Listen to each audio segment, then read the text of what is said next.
So we're coming to you from Croatia. My new friend, roommate, and I've been messing up your exactly how to say your name, but is it Rodi? Rodo. Rodo. Yeah. How do you spell that? R-O-D-O. R-O-D-O. I feel like on like WhatsApp or something I saw R-H-O-D. Yeah, it's like a nickname because a lot of friends connect me with an island that's called Rhodes. Yeah. Because it's an island of spirits and breath and it's a lot of wind and they see my hair very similar to the... So, you know that's Rhode Island where I grew up. Oh, no way. It's spelled the same way. There you Yeah.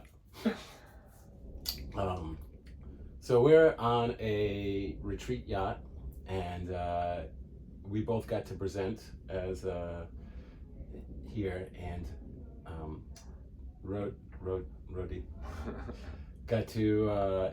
He presented as a breathwork specialist, which is just a small amount of what you do. Thanks. But it was one of the more powerful ceremonies that we went through this week, for me at least. And so I wanted to do a little interview to introduce him to all of you and have him share a little bit of his wisdoms. So first off, maybe you could tell us where you're from and your experience with breathwork, but also even before that, probably what got you into breathwork. I'm from Mexico originally, and my path with breath states and breathwork is because I have been diagnosed with mental challenges of neurodivergency and neurotypical issues, and trying to find ways to self-regulate myself so I don't depend on plant medicine or medicines to be mentally stable. And I used to train by the hand of Guru Nam, the founder of Nam Yoga, which is a fusion of Kabbalah and Kundalini. And after practicing 3 to 4 hours a day, I got into this mental stability for the first time when I was in my 20s. And one of those crazy spiritual stories, I saw myself breathing inside the water when I was doing the breath holds. And every time you do breath holds, go Kumbhaka and ascensions. No, thank you. Okay. Part of the deal of being a cruise, I guess.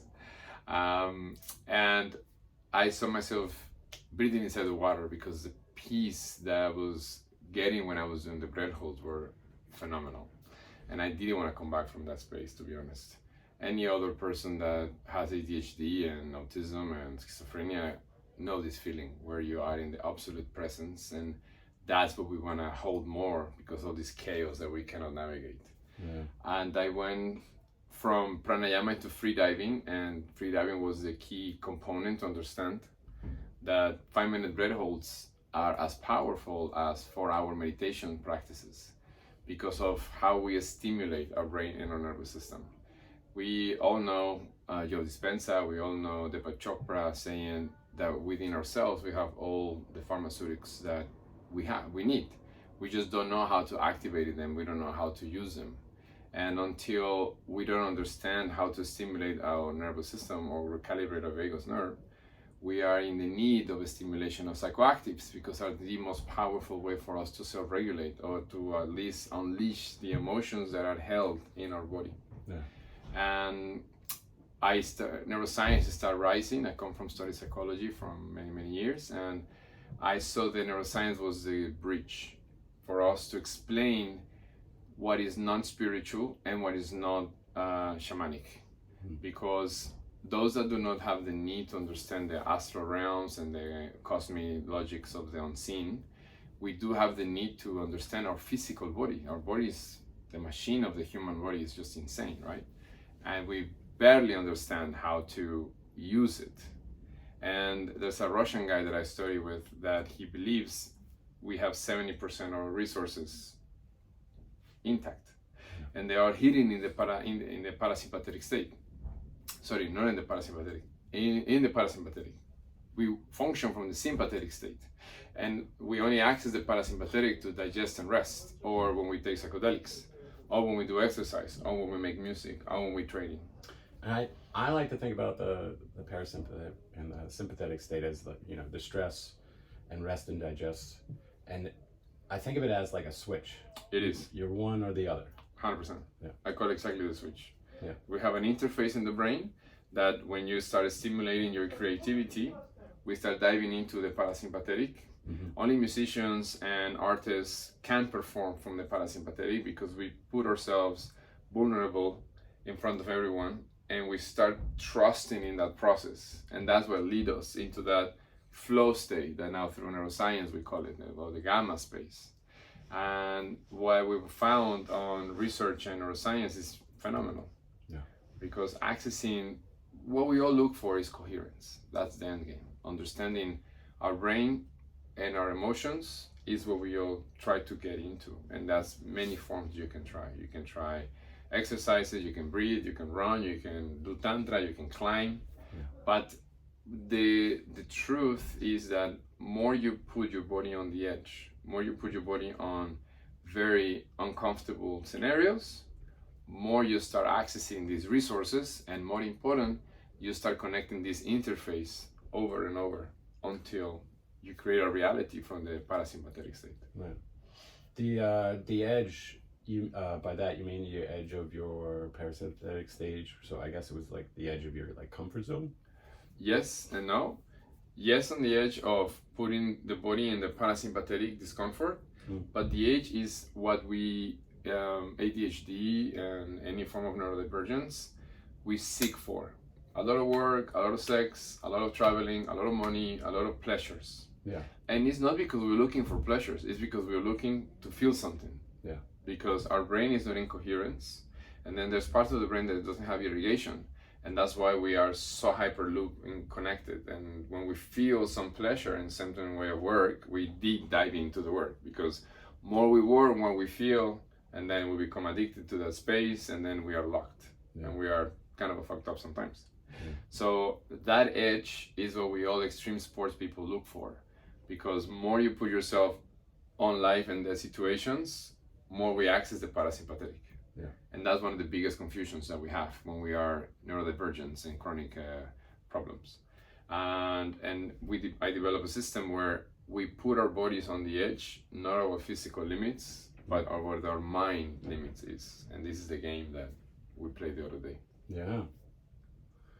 It was absolutely beautiful. I thought your facilitation, as you can tell, he's incredibly studied in the neuroscience, the molecular science of it, which I really love. When I'm talking about nutrition, I'm trying to bring it down to the cellular level, our consciousness level, and then also the cosmos. Amazing.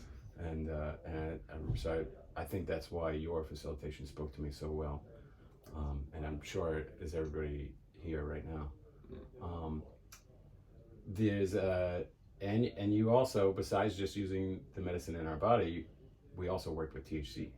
In this case, and because this is meant for Colorado teams, that you guys already open and using the cannabinoid is for us to stimulate. Mm-hmm. But if you don't have any form of detox, the mitochondria and the cells, after a while of using cannabinoid system, the cells are no longer giving us any high. Yeah. Because imagine a circle, no? Imagine the cell, imagine the mitochondria, is full of a resin of the cannabinoid. So it's full of receiving the cannabinoid if you're continually doing it? Exactly. It's like not like a toxic resin, but like the fascia, we could say. Yeah. The cell is no longer moving the oxygen properly because it's thick, it's like heavy. The hairs and the spines are already full of the cannabinoid. So until you don't do a spinal movement, that for instance he did an amazing class to us, and you don't start moving all the joints, you don't get the hype energy any longer. You just get the physiological component of the cannabinoid system. But for those that do not know that the human body has a cannabinoid natural system that is interconnected to our emotions, our digestive, into even the spiritual states. So using less will allow you to continue a frequency. Hi everyone. That we confuse. Anyone ready to come? That's not a spirit. That's a lady giving an announcement for another workshop. So as you can see, this is how we work in this cruise ship. Yeah. Yeah, with condensing a lot of things and trying to get this interview in between stuff. So as you can see, we're this is real time. This is how it's going. So when we induce the cannabinoid system to activate it through the plant itself, using either more CBD or THC, what we are creating is the ultimate stimulation of the mitochondria. Okay. So we think that more oxygen will allow us to have a better outcome in the oxygenation in the brain and nervous system. And it's great for a breakthrough, but it's not sustainable in the long run. Yeah. So the lack of oxygen is what actually stimulates the mitochondria to crack that fascia, to crack that not toxicity, but the resin that comes out of the use of the cannabinoid in our blood cell. And when you remove the CO2, the cells are just going like this. Yeah. But when you increase the CO2 in the bloodstream and in the brain, the mitochondria has to stop. And because of the lack of oxygen exchange, the mitochondria or the cells stretch because they need to start connecting and start transferring the blood cells.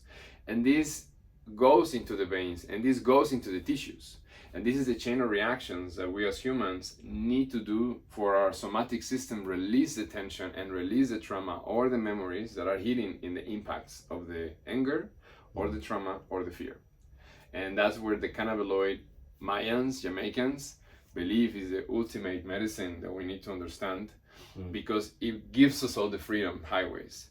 But if your cardiovascular system and your digestion system are not in tune, then you get a point where the cannabinoid doesn't give you any other high or any other goodie, but just relaxation. Or if your psychological are not aligned, you start creating panic disorders and fear disorders because you are not abusing the substance.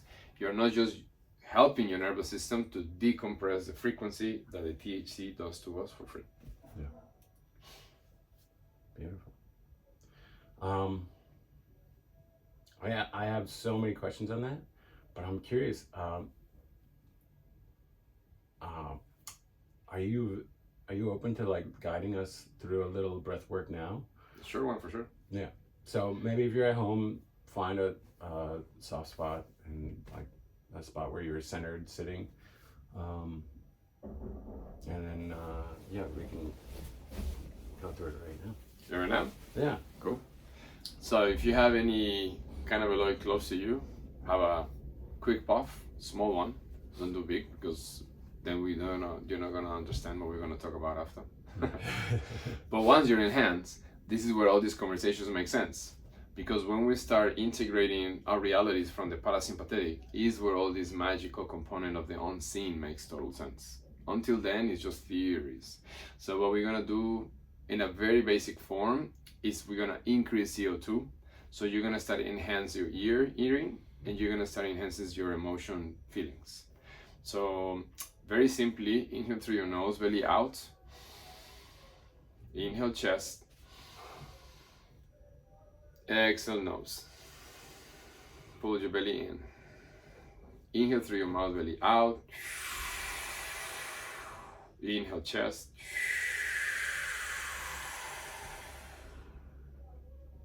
Hold and close your eyes and start focusing on all the sounds around you. It doesn't matter if it's a car or ambulance or a bird or your child or your partner or your father. Just hold your breath.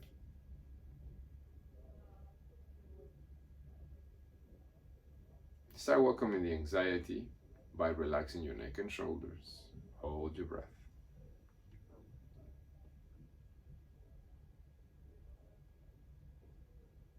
Focus more into the sounds and the elements that you have around you. If it's the wind, if it's the sun, hold your breath.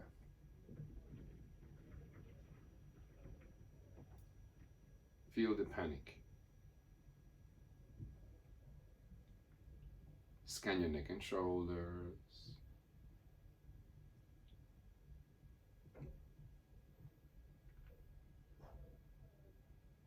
Exhale nose. Inhale nose. Exhale mouth.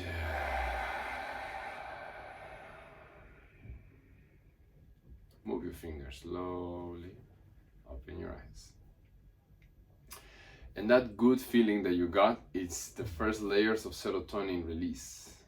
Scientifically, every time you feel anxious or panicking and you relax the body, the hypothalamus compensates with serotonin. Oh, cool. So every time you feel stress and you mitigate it in your own body, you just get a hit of serotonin. Exactly. Beautiful. If you want to visit us, it's Alchemyrewire.com, where you have the full class.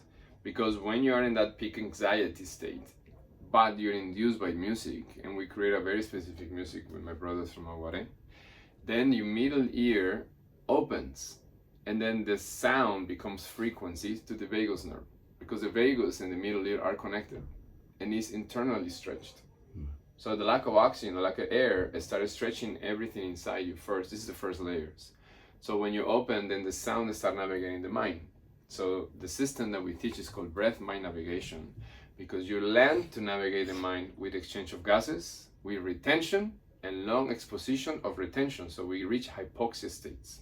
So every time we start inducing this discomfort, we start switching sympathetic to parasympathetic.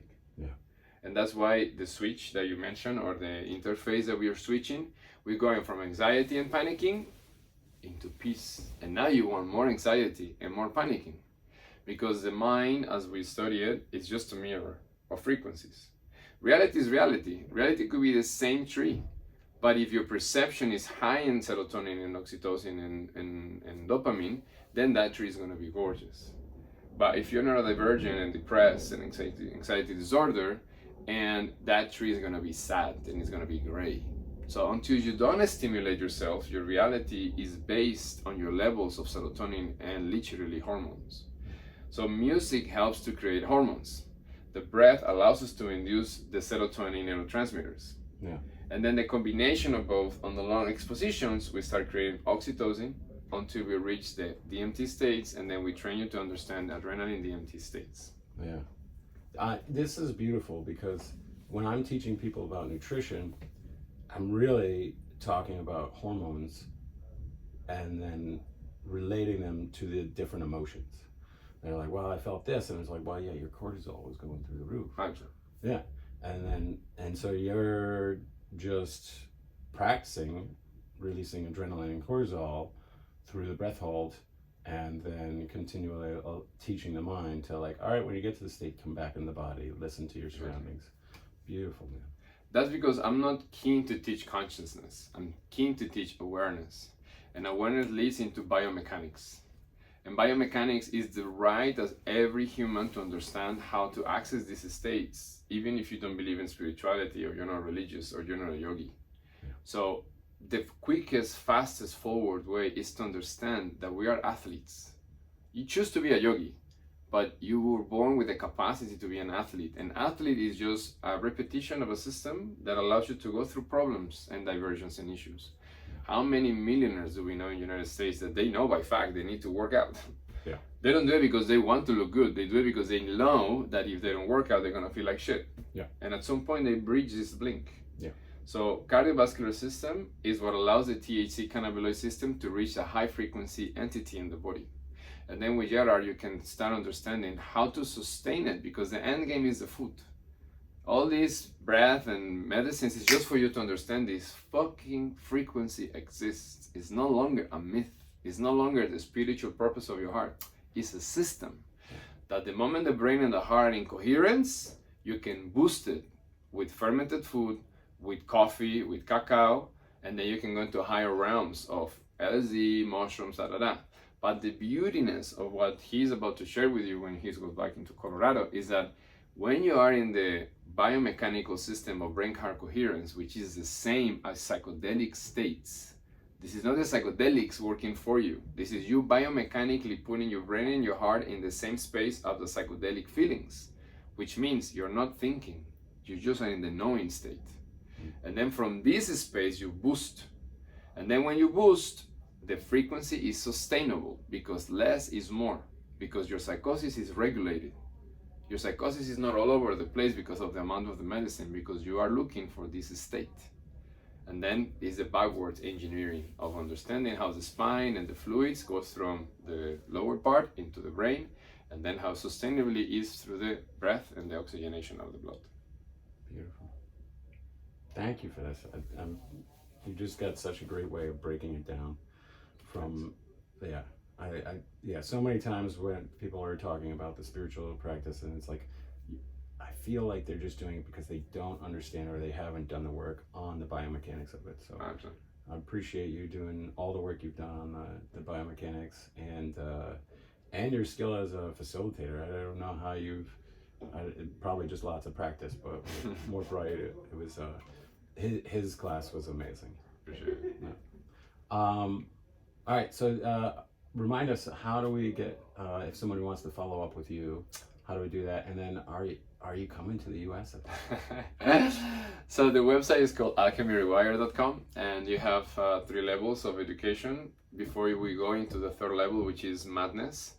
I have done workshops where I don't sleep for 4 days, or I stay in high altered states, and then that's the end game of all of us, to understand how we don't become addicted to that space and how we use that space to decompress our nervous system, so we only have these beautiful aha moments, which is the gamma space of the brain-heart coherence. So you have 2 levels. Literally the first level is people that are neurodivergent and they're looking for solutions to understand mental stability processes. And I wrote a book, so you have all the first initiations and understandings of these concepts. If it resonates with you and you want to go into deeper layers, then the 2nd level is the diet, which I want to talk with him eventually to do a collaboration. Because when you work in high level of hypoxia, you need the new format of diet that is what makes us be normal and stable, and is keto fermented stabilities. And this is how the oxygenation of the gut and the brain are working as one, and the upper part of the brain and the pelvic wall are working as expansions and contractions, and all of this is the stimulation of the blood into the extremities. That's what we are creating to create coherence. So when we're in the coherent state, which is the psychedelic that I just explained to you, we need to have the clean blood, so our blood irrigation works properly in the body. Then if you really are keen to understand what I understood, 3rd level is in person, when we actually navigate floating states of the brain on THC. Then we go deep into the realms of psilocybin, and then we go into the maximum medicine the human body has, which is the DMT Bufo underwater navigations. Yeah, it sounds pretty hardcore, but it's actually the most beautiful experience that you can ever have. I'm working to do my visa into the United States because I have the B1 as just a visitor, but I become very known in the United States for some people. And last time I went, they stopped me and they checked my website and everything. They're like, okay, you come here to work, we know you're here to work, and I'm not here to work. So I'm in this switching visas into the working one. So they say like in 10 months, I'm gonna have it. So then I will have a tour in the most insane place of earth, which is the United States, where you guys are already trained. You guys already have the most advanced ways of navigating psychosis terminologies because of the way of the culture works. And unfortunately, a lot of you I have met in my past, and you're already taking Adderall and doing LSD and mushrooms, and we need to really separate them in order to create coherence and sustainability. And this is where this work for me is an honor to come and share with you masters, because you guys are masters. You have overcome death situations, you have overcome the worst psychotic breaks constantly. So that created already within yourself the need to understand stability. And this is where, in conjunction with Gerard, hopefully in the future, we can do a 3-day, 4-day workshops where you have already the food with him. You can already have the protocol with Alchemy, and then we just had fun in festivals, or we do a 3-day madness workshops in Colorado, hopefully. Yeah. Ooh, I love all these ideas. This is great. I'm excited for all of it. I can't wait to see what we create. And grateful to know you, I feel. Me too, man. Yeah. It's not a coincidence we're sharing the same room for the last 4 days, for good or bad. Yeah, buddy. Thank you for jumping on and doing this. And thank you for the time. Thank you for your community. That I'm hoping it resonates with you, and anything that we can do for you, we're here. Beautiful. All right. Thanks, brother. Pleasure, man. All right. Sweet. That was great. Ciao.